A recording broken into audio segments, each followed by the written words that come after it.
ngeri banget. Hukumannya kok lebih parah daripada Helena Lim sama lakinya Sandra Dewi yang merugikan negara triliunan. Cucu amat nih kita Mirza. Hai guys, selamat sore. Aku kan tadi janji mau bikin video, tapi aku buru-buru karena harus bekerja. Jadi nanti aku akan bikin videonya dan akan aku posting di feed setelah aku bekerja. Dan aku juga mau ngucapin banyak-banyak terima kasih buat orang-orang yang tidak aku kenal yang sudah support aku sedemikian rupa. Terima kasih banyak. Aku cuma bisa bilang terima kasih. Dan buat orang-orang yang merasa happy atau senang karena tahu hari ini aku ditetapkan jadi tersangka, selamat bersenang-senang menikmati ke happyan kalian ya. Aku kerja dulu, nanti habis itu aku bikin video.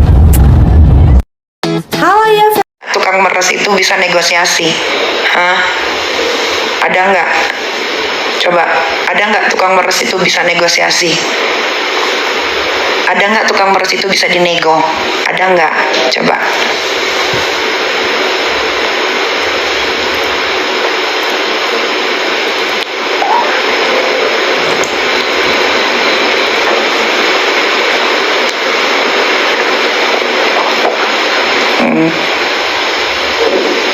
Ada nggak tukang meres? Tukang meres tapi dinego? Iya aja.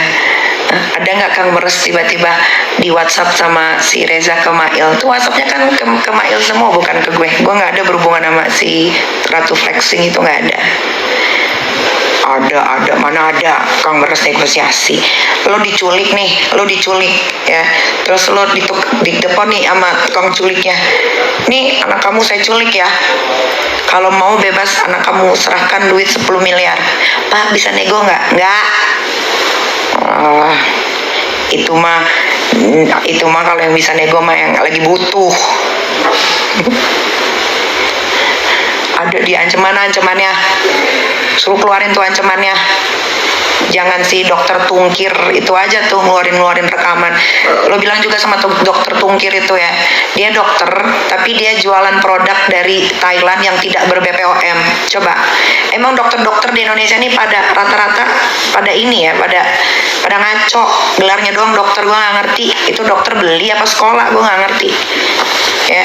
Ada lagi yang namanya si tungkir itu yang selalu ngeposting suara rekaman itu. Dia sadar diri nggak? Dia dokter tapi dia jualan produk dari Thailand tuh, tidak ber-BPOM tuh. Coba, jangan lupa ingatan. Ini rata-rata dokter kecantikan di Indonesia ini cuma gelar dokternya aja nih.